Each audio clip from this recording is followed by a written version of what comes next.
ఓం శ్రీ గణేశాయ నమః. అందరికీ నమస్తే అండి. తెలుగు పంచాంగానికి స్వాగతం. ముందుగా అందరికీ శ్రీరామనవమి శుభాకాంక్షలు. మార్చి 27వ తేదీ స్వస్తి శ్రీ పరాభవ నవమ సంవత్సర ఉత్తరాయణం వసంత ఋతువు చైత్రమాసం శుక్లపక్షం గురువారం రోజు పంచాంగంలో సూర్యోదయం సూర్యాస్తమయం తిథి నక్షత్రం శుభాశుభ సమయాలు శుభముహూర్తాలతో పాటు నేటి మంచి మాటను ఈ రోజు తెలుసుకుందాం. ఇలాంటి పంచాంగం వివరాలు తెలుసుకోవాలనుకుంటే మా ఛానల్‌ను సబ్స్క్రైబ్ చేసి పక్కనే ఉన్న బెల్ ఐకాన్‌ను ప్రెస్ చేయండి. ఇలా ప్రెస్ చేయడం వలన ప్రతిరోజు పంచాంగం మీకు టైంకి చేరుతుంది. ఈ వీడియో ఉపయోగపడితే ఒక చిన్న లైక్ చేసి మాకు సపోర్ట్ చేయగలరని ఆశిస్తున్నాను. ప్రతిరోజు ఈ విజయవంతం కావాలని కోరుకుంటూ పంచాంగం వివరాలు చూద్దాం.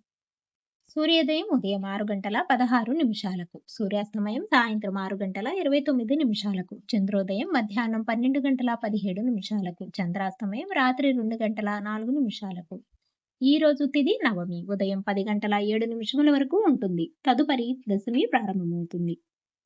నక్షత్రం పునర్వసు మధ్యాహ్నం 3:24 వరకు ఉంటుంది. తదుపరి పుష్యమి ప్రారంభమవుతుంది. యోగం అతిగండ రాత్రి 10:09 వరకు. కరణం కౌలవ ఉదయం 10:07 వరకు. తదుపరి తైతుల రాత్రి 9:24 వరకు ఉంటుంది.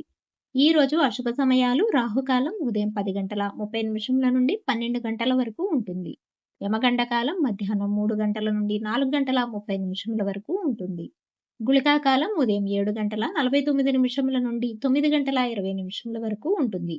దుర్ముహూర్తం ఉదయం 8:24 నుండి 9:12 వరకు ఉండి మరలా తిరిగి మధ్యాహ్నం 12:28 నుండి 1:12 వరకు ఉంటుంది. వర్జము రాత్రి 11:13 నుండి 12:47 వరకు ఉంటుంది. ఈ రోజు శుభ సమయాలు అభిజిత్ ముహూర్తం ఉదయం 11:57 నుండి 12:47 వరకు ఉంటుంది. అమృతకాలం మధ్యాహ్నం 1:44 నుండి 3:16 వరకు ఉంటుంది. బ్రహ్మ ముహూర్తం తెల్లవారుజామున 4:43 నుండి 5:31 వరకు ఉంటుంది.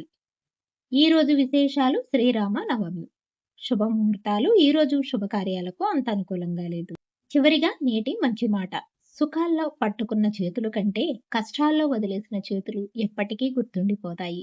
డైలీ పంచాంగం కోసం మా ఛానల్‌ని సబ్స్క్రైబ్ చేయండి. వీడియో నచ్చితే లైక్ చేయండి. తిరిగి రేపటి పంచాంగంలో మళ్ళీ కలుద్దాం. అంతవరకు సెలవు. నమస్కారం.